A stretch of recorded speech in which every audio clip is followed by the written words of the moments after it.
السلام علیکم ورحمۃ اللہ وبرکاتہ۔ نحمده ونسلم ونصلي على رسول الكریم، اما بعد فاعوذ باللہ من الشیطان الرجیم، بسم اللہ الرحمن الرحیم۔ لا يحب اللہ الجہر بالسوء من القول الا من ظلم وکان اللہ سمیعا علیما۔ آج چھٹا پارہ ہے۔ اس پارے کے اندر اللہ رب العزت فرماتے ہیں لا يحب اللہ الجہر بالسوء من القول الا من ظلم، کہ اللہ تعالیٰ کسی غلط چیز کو پھیلنا پسند نہیں کرتا سوائے ظلم کے، کہ اگر کسی نے ظلم کیا ہے تو مظلوم اس کے ظلم کو آگے بتا سکتا ہے۔ غیبت اسے کہتے ہیں کسی کی برائی دوسرے کے سامنے بیان کرنا، اس کے پیٹھ پیچھے، اس کو تو غیبت کہتے ہیں۔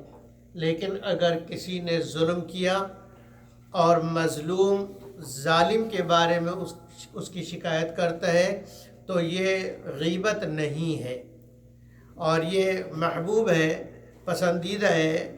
ظلم کو برداشت کرتے رہنا یہ اسلام میں پسندیدہ نہیں ہے کہ چپ کر کے سہتے رہو۔ یہ اسلام ہے، یہ نہیں کہتا کہ ایک گال پہ کوئی تھپڑ مارے تو دوسرا گال بھی کیا کرو، آگے کر دو، کدھر بھی مار لے بھائی۔ اسلام اس کا حامی نہیں، اسلام ظلم کے خلاف ہے۔ لہذا اسلام مظلوم کو یہ حق دیتا ہے کہ وہ ظالم کی شکایت کرے جا کر عدالت کے اندر، اور جہاں کہیں پہ بھی اس کے ظلم کا مداوع ہو سکتا ہے وہاں جا کے وہ شکایت کر سکتا ہے۔ یہ پہلی آیت میں اللہ نے بیان فرمایا۔ اس کے بعد اللہ رب العزت یہ بیان فرما رہے ہیں کہ اللہ، جو لوگ اللہ پر ایمان نہیں رکھتے، رسول پر ایمان نہیں رکھتے، یا رسول میں سے بعض پر ایمان رکھتے بعض پر نہیں رکھتے، فرمایا کہ یہ تو ہے پکے کافر۔ یہ کیا ہے؟ پکے کافر ہیں، جو یہ کہتے ہیں کہ ہم بعض چیزوں کو مانیں گے بعض چیزوں کو نہیں مانیں گے، اور وہ چاہتے ہیں کہ درمیانی کوئی راستہ اختیار کر لیں تاکہ جو ہے وہ کیا کہتے ہیں رحمان بھی خوش شیطان بھی خوش۔ تو اللہ کہہ رہے ہیں ایسا نہیں چلے گا۔ اولئک هم الکافرون حقا، ایسے سمجھنے والے اور ایسا عقیدہ رکھنے والے جو اسلام اور کفر کے درمیانی کوئی راستے کو اختیار کرنا چاہیں، فرمایا کہ یہ لوگ پکے کافر ہیں، اور کافروں کے لیے ہم نے بڑا ذلت کا عذاب تیار کر رکھا ہے۔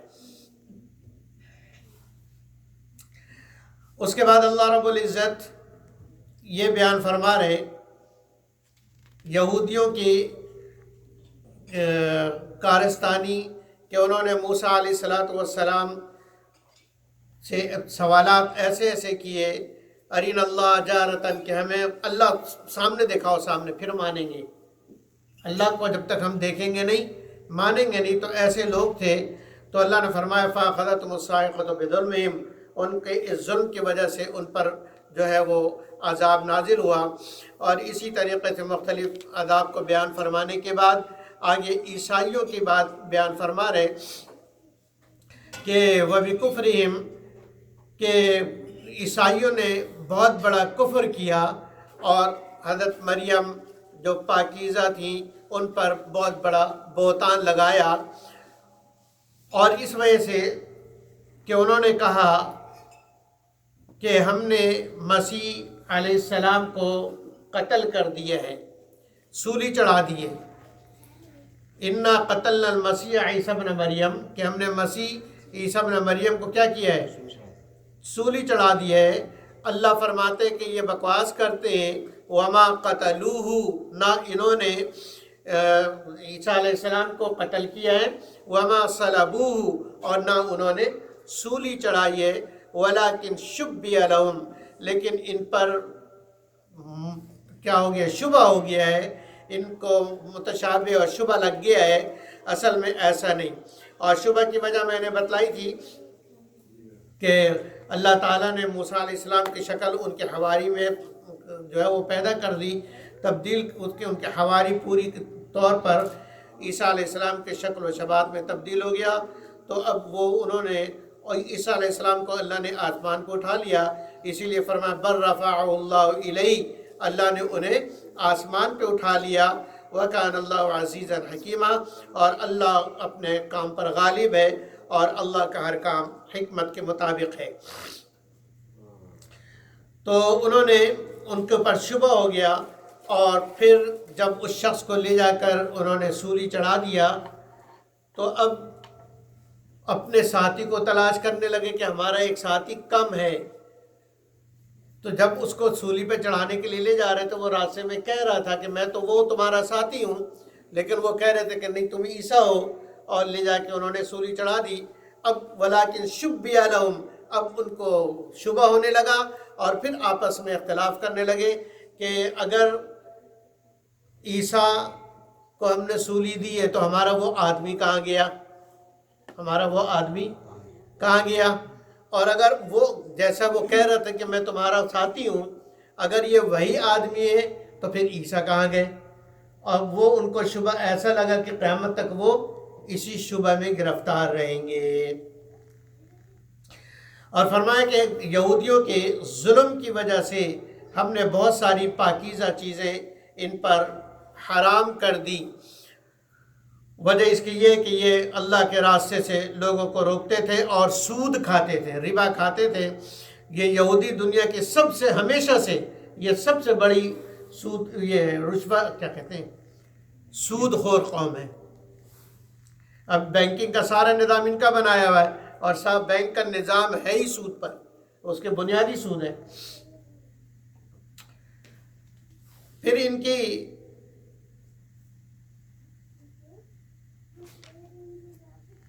قول کو بیان کر رہے ہیں، یا اہل الکتاب لا تغلوا فی دینکم ولا تقولوا علی اللہ الا الحق۔ اچھا، اب اس میں ایک ہے یہودی اور دوسرے ہے نصارہ۔ یہودی حضرت عیسیٰ علیہ السلام کے بارے میں یہ کہتے تھے نعوذ باللہ کہ عیسیٰ زنا کی پیداوار ہے، ٹھیک ہے؟ تو یہ تو عیسیٰ علیہ السلام کو ان کا جو رتبہ تھا اس سے وہ نیچے گرا رہے تھے، اور عیسائیوں نے افراد کیا۔ افراد کا مطلب ہے کہ وہ اللہ کے بندے تھے اور کہنے لگے کہ یہی اللہ ہے، یہی کیا ہے، اللہ ہے۔ تو اس بات کو بیان فرمایا کہ انما المسیح عیسی ابن مریم رسول اللہ، یا اہل الکتابی، اہل کتاب سے مراد یہود و نصارہ ہیں، کہ تم اللہ کے دین میں غلو مت کرو، یعنی تجاوز مت کرو، جتنا تمہیں بتایا جائے اتنا ہی رکھو، اور اللہ پر حق کے سوا کچھ مت کہو۔ حضرت عیسیٰ علیہ السلام اللہ کے رسول ہیں اور اس کے کلمہ ہیں، اس لیے کہ کلمہ کن سے اللہ نے ان کو پیدا کیا تھا۔ وہ کلمہ القا الی مریم، کہ مریم کی طرف القا کیا تھا، وروح منہ، اور اللہ ہی کی طرف سے وہ روح ڈالی گئی ہے۔ تو تم اللہ اور اس کے رسول پر ایمان لاؤ، ولا تقولوا ثلاثہ، اور یہ تثلیث کا عقیدہ چھوڑ دو، تثلیث کا عقیدہ چھوڑ دو۔ عیسائیوں کا عقیدہ ہے تثلیث کا۔ تثلیث کا مطلب یہ ہے کہ اللہ، روح القدس اور عیسیٰ، ان میں دو فرقے ہیں عیسائیوں میں۔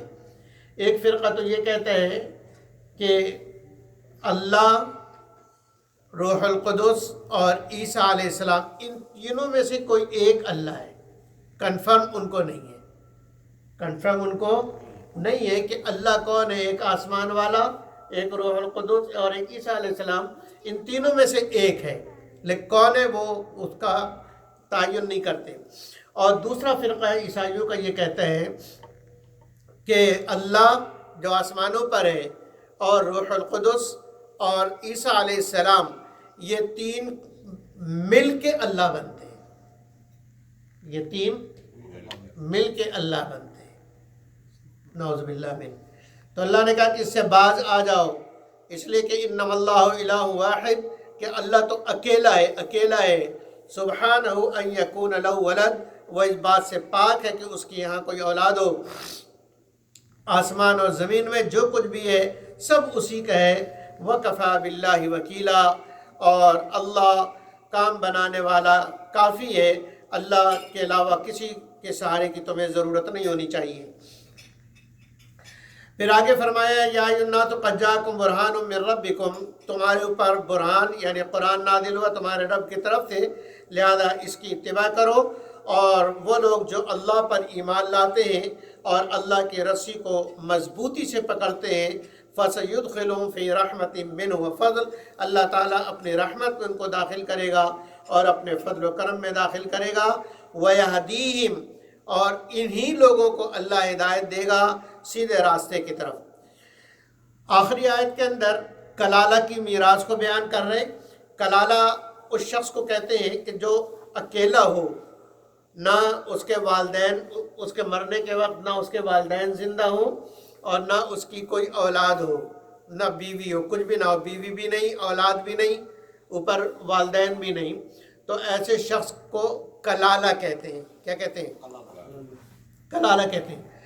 تو اب اگر کلالہ کا انتقال ہو جائے تو اس کے پاس جو دولت ہے وہ کس کو ملے گی؟ تو فرمایا کہ اگر اس کا انتقال ہو جائے تو، اور اگر اب دو ہی صورت ہے کہ یا تو اس کے بھائی بہن ہیں یا صرف بہن ہے۔ اگر صرف بہن ہے تو بہن کو آدھا مل جائے گا، اس کے میراث کا آدھا بہن کو ملے گا اور باقی آدھا دوسرے وارثین میں تقسیم ہوگا، دور کے وارثین میں۔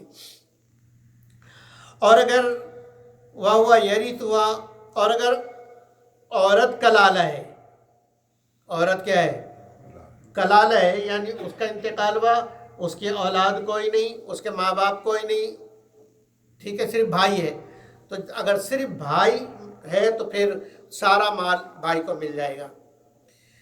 اور اگر دو بہنیں ہیں تو فَلَهُمَا الثُّلُثَانِ مِمَّا تَرَكَ، تو مرنے والے کے کل ترکہ میں سے 2/3 میں یہ دونوں شریک ہوں گی، ان دونوں کو ملے گا۔ اور اگر بھائی بھی ہیں بہن بھی ہیں تو پھر وہ سارا مال بہن اور بھائیوں کے درمیان تقسیم ہوگا، اس طریقے سے کہ بھائی کو بہن کا دگنا ملے گا، ڈبل ملے گا۔ یبین اللہ لکم ان تضلوا، اللہ تمہارے لیے بیان کرتا ہے تاکہ تم گمراہ نہ ہو جاؤ۔ واللہ بکل شیء علیم، اللہ ہر چیز کو جانتا ہے، اللہ کا علم، اللہ اپنے علم سے یہ فیصلہ کرتا ہے کہ اللہ کو معلوم ہے کہ کس کو کتنا ملنا چاہیے، لہذا تم اپنے علم کو قابلیت نہ جاڑو کہ اس کو آدھا کیوں، اس کو پورا کیوں۔ آگے سورہ مائدہ ہے۔ مائدہ کہتے ہیں دسترخوان کو، جیسے یہ دسترخوان لگا ہوا ہے نا، اس کو مائدہ کہتے ہیں۔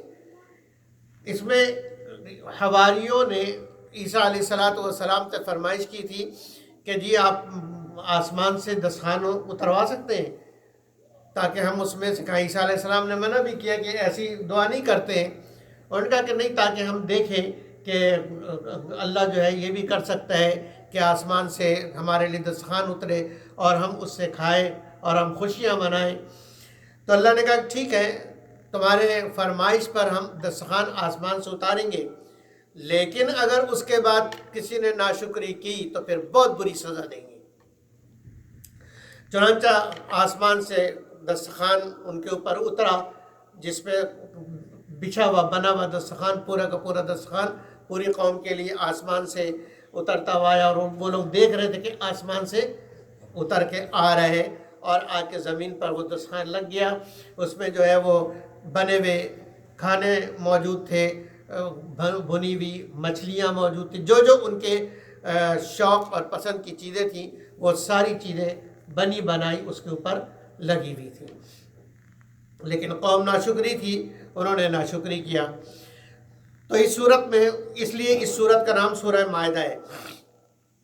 اللہ فرماتے ہیں پہلی آیت میں یا ایھا الذین آمنوا اوفوا بالعقود، کہ اے ایمان والو اپنے وعدوں کو پورا کرو۔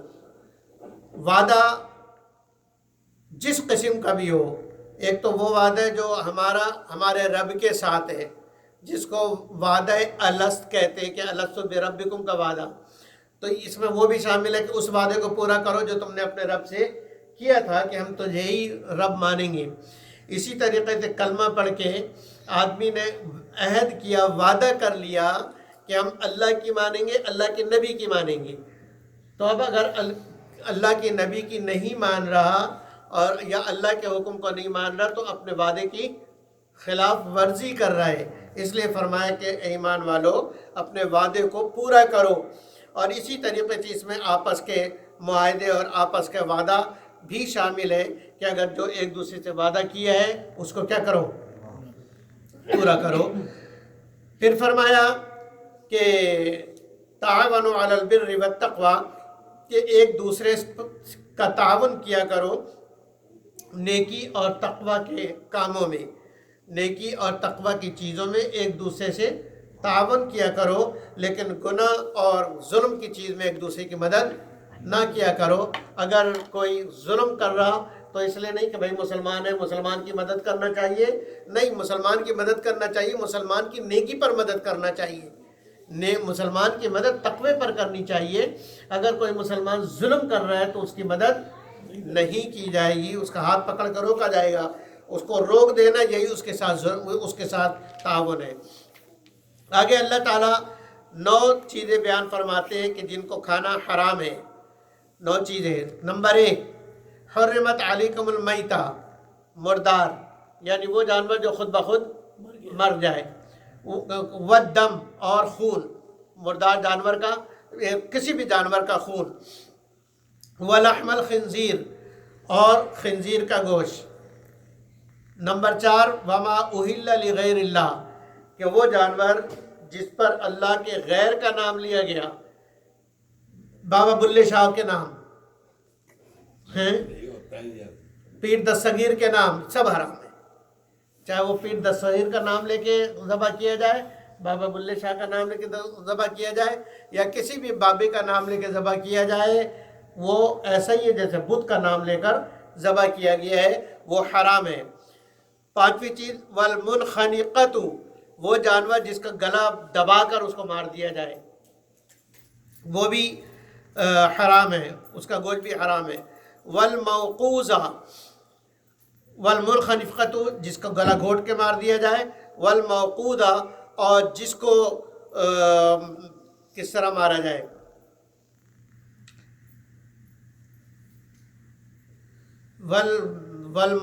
والمتردیہ، وہ جانور جو اوپر سے لڑک کے، اچھا، والموقوذہ، جس کو یکدم ذبح کر دیا جائے، یکدم مار دیا جائے، اس کو موقوذہ کہتے ہیں.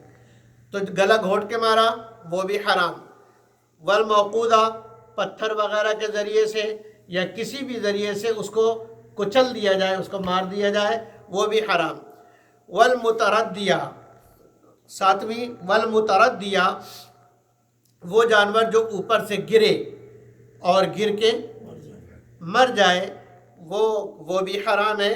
والنتیحہ، اور وہ جانور جس کو دوسرے جانور سے لڑائی ہو رہی تھی اور دوسرے جانور نے سینگ مار دی، یا اسی طریقے سے نیزہ مار کے کسی جانور کو مار دیا جائے تو وہ بھی حرام ہے. اور 9ویں چیز، وما اکل السبع، وہ جانور جس میں سے درندوں نے کھا لیا ہو، وہ جانور بھی حرام ہے. الا ما زکیتم، مگر اگر تم اس کو ذبح کر لو. کیا مطلب ہے؟ مطلب یہ کہ ایک جانور جو میتا ہے، خون اور خنزیر کا گوشت اور غیر اللہ کے نام پہ جو جانور ذبح ہوا، یہ تو کسی حال میں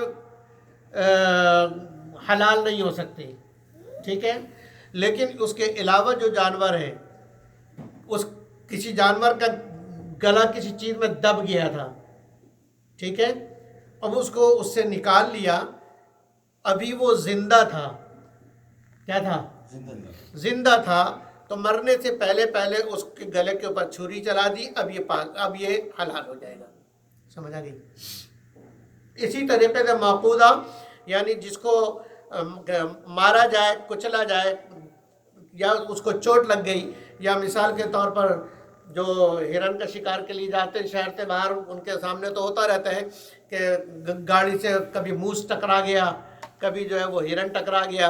اب اگر وہ ٹکرا گیا، ہٹ ہوا، تو فوراً تو نہیں مرتا نا، باہر نکل کے اگر دیکھا کہ وہ زندہ ہے اس وقت اس کو ذبح کر لیا تو وہ حلال ہے، وہ کیا ہے؟ اسی طریقے سے اوپر سے لڑک کے گرا لیکن اس کے پاس گئے تو ابھی زندہ تھا تو اس کو ذبح کر لیا جائے۔ اسی طریقے سے نطیحہ ہے، اس کو بھی اگر ذبح کر لیا جائے تو وہ حلال ہو جائے گا۔ جانور نے شکار کیا، شیر نے شکار کیا، گیدڑ نے شکار کیا بکری کا یا ہرن کا، اور اس نے پیر توڑ تاڑ کے کھا لیا اور چلا گیا۔ آپ گئے، آپ نے دیکھا کہ پیر تو بیچارے کے غائب ہیں لیکن جانور زندہ ہے۔ جانور کیا ہے؟ زندہ ہے۔ تو اس وقت اس کو ذبح کر لیا تو بقیہ گوشت حلال ہے۔ بقیہ گوشت کیا ہے؟ حلال ہے۔ اس کے بعد اس آیت کے اندر یہ بات بیان فرماتے ہیں کہ دین کی تکمیل، الیوم اکملت لکم دینکم واتممت علیکم نعمتی ورضیت لکم الاسلام دینہ، کہ آج ہم نے تم پر دین مکمل کر دیا، دین کی تکمیل ہو گئی ہر اعتبار سے۔ تو تکمیل کا اعلان اللہ رب العزت نے کروایا حجۃ الوداع کے اندر، عرفات کے میدان میں یہ آیت نازل ہوئی۔ اس کے بعد آگے فرماتے ہیں کہ کتا اگر چھوڑا جائے، یا جانور کو لوگ سکھاتے ہیں شکار کے لیے نا، تو اب اگر وہ جانور آپ کا سکھایا ہوا جانور اگر کسی شکار کو پکڑ لے تو وہ حلال ہے کہ حلال نہیں ہے؟ تو فرمایا کہ وہ حلال ہے بشرطے کہ آپ کے سکھایا ہوا کتا اور جانور نے اس پر عمل کیا ہو، اور جانور کو پھر جانور کی ٹریننگ بھی ہو چکی ہو اور اس کا امتحان بھی ہو چکا ہو۔ سمجھ آگئی کہ نہیں؟ اور جانور،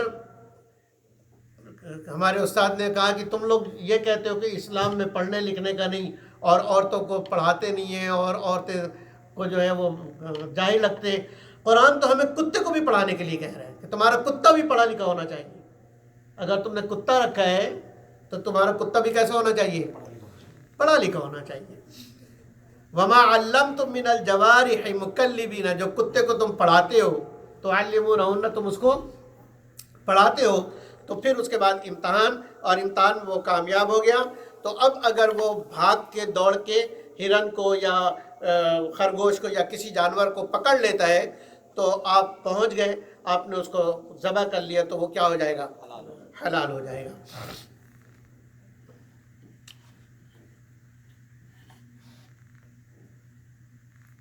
اس کے بعد وضو کے فرائض کو اللہ بیان فرما رہے ہیں کہ اے ایمان والو، جب تم نماز کا ارادہ کرو تو اپنے چہرے کو دھو لو، ہاتھوں کو دھو لو، کونیوں تک اپنے سر کا مسح کرو چوتھائی، اور اپنے پیروں کو گھٹنے تک دھو لو۔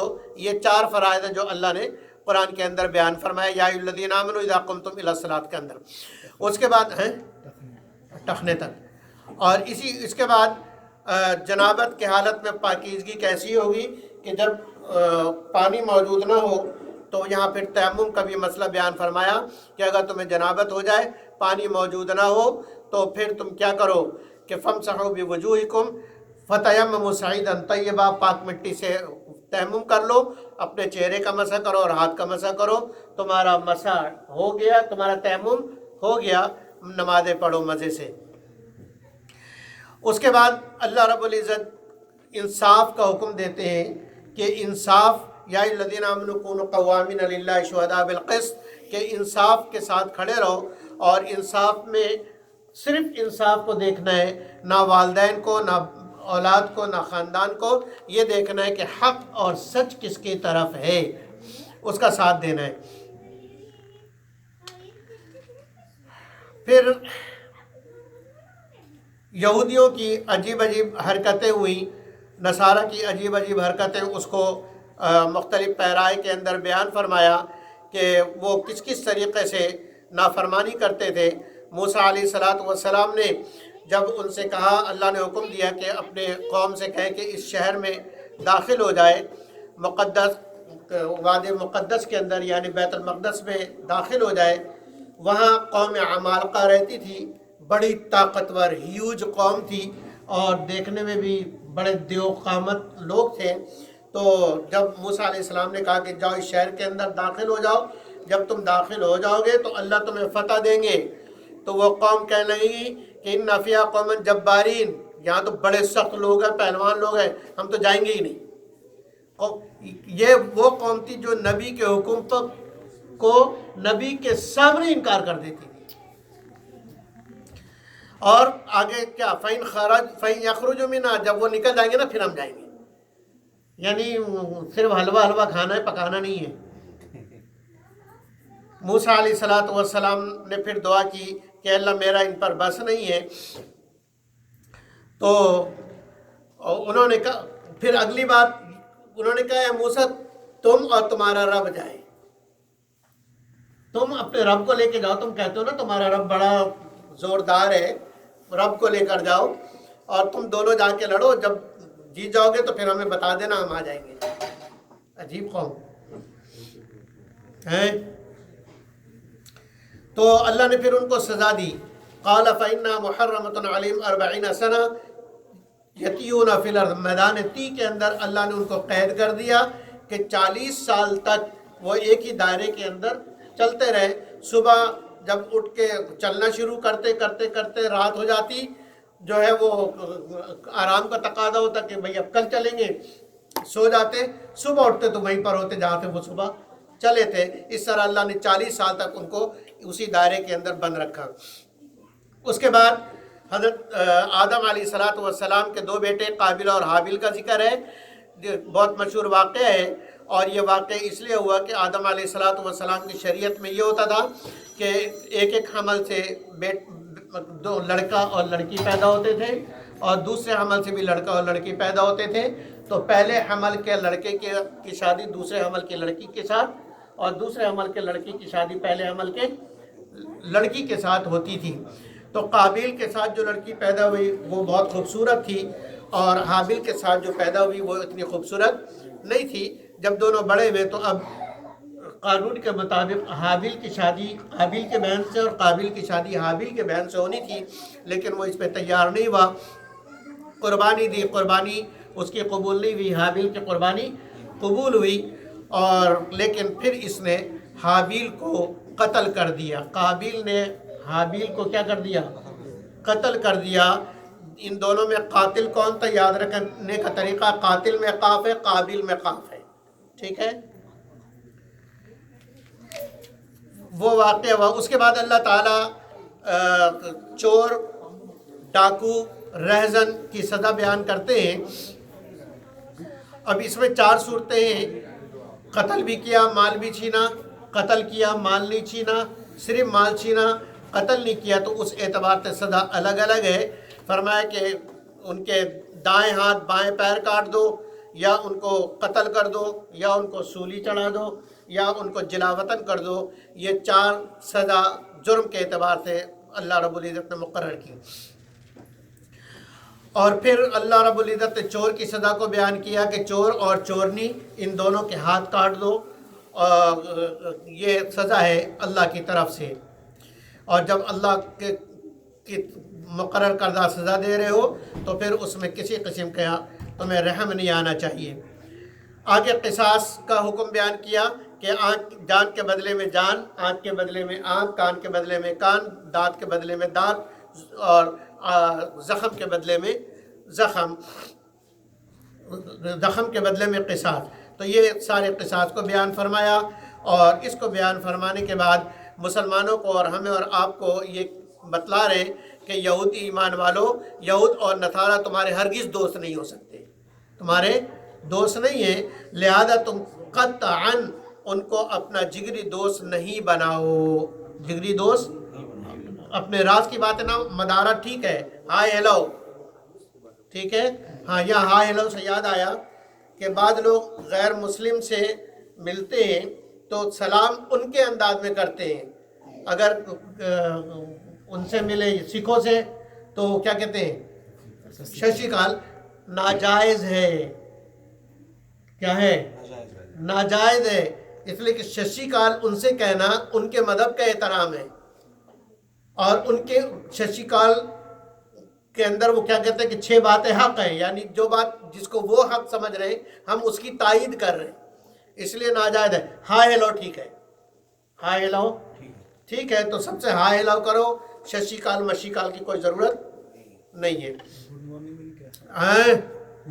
ہاں گڈ مارننگ ان کو کہہ سکتے ہیں کہ تمہارا مارننگ گڈ ہو، باقی شام کی خیر ہے، پولیس ہی پکڑ کے لے جائے گی۔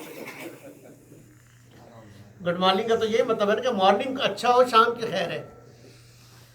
تو اللہ نے ہمیں ایسا سلام دیا ہے کہ جو مارننگ، ایوننگ اور نائٹ، ڈے سب کو شامل ہے۔ السلام، سلامتی تم پر، اب سلامتی ہوگی تو ہر وقت ہوگی، اور ان کے یہاں گڈ مارننگ، مارننگ گڈ ہے، ایوننگ تمہارا بیڈ ہے، ٹھیک ہے کہ نہیں؟ اس کے بعد اللہ رب العزت نے یہ بات بیان فرمائی کہ لوگوں، ایمان والو، دین کی محنت کرو، اس لیے کہ اگر تم دین کی محنت نہیں کرو گے اور دین کے جیسے کوشش کرنی چاہیے نہیں کرو گے تو اللہ تمہیں آؤٹ کر دے گا اور دوسرے لوگ لے آئے گا جو اللہ سے محبت کرنے والے ہوں گے، اور اللہ ان سے محبت کرنے والا ہے، اللہ ان سے محبت کرے گا، اور وہ مسلمانوں کی عزت کریں گے، اللہ کے راستے میں جہاد کریں گے، کسی ملامت کرنے والوں کے ملامت کی ان کو کوئی پرواہ نہیں ہوگی۔ تو اس سے پہلے کہ تمہیں اللہ تبدیل کر دے، باز آ جاؤ اور دین کے کام پر، اپنے منصب پر واپس آ جاؤ۔ اس کے بعد یہ بات بیان فرمائی نبی اکرم صلی اللہ علیہ وسلم کو، یا رسول بلیغ ما انزل الیک من ربک، اے رسول آپ کے پاس جو کچھ اللہ کی طرف سے آیا ہے آپ اس کو من و عن ویسے کا ویسے ہی پہنچا دیجئے۔ اگر آپ نے کچھ چیزیں بھی نہیں پہنچایا، ایک ذرا سا بھی رہ گیا، تو آپ نے پھر رسالت کا حق ادا نہیں کیا، اور آپ لوگوں سے بالکل پریشان نہ ہو۔ واللہ یعصمک من الناس، کوئی آپ کا کچھ نہیں بگاڑ سکتا، اللہ آپ کو لوگوں سے بچائیں گے۔ چنانچہ نبی اکرم صلی اللہ علیہ وسلم ساری زندگی دین کی محنت اور دعوت و تبلیغ کرتے رہے، جہاد کرتے رہے۔ آخر کے اندر داؤد علیہ السلام اور عیسیٰ ابن مریم کی زبانی اللہ نے بنی اسرائیل پر لعنت بھیجی، اور لعنت کی وجہ یہ بتلائی کہ وہ ایک دوسرے کو برائی سے نہیں روکتے تھے۔ آخری آیت کے اندر اللہ رب العزت نے یہ بتایا کہ تمہارے ساتھ یہود بھی ہیں، تمہارے ساتھ نصارہ بھی ہیں۔ میں بتاتا ہوں، یہ جتنا دعویٰ کرے، جتنا آئی لو یو کرتے رہے، اس سے کچھ نہیں ہوتا۔ میں تمہیں بتاتا ہوں کہ کون تم سے محبت کرتا ہے اور کون نہیں کرتا ہے۔ اللہ نے فرمایا کہ 2 ہیں، یہود اور نصارہ۔ یہود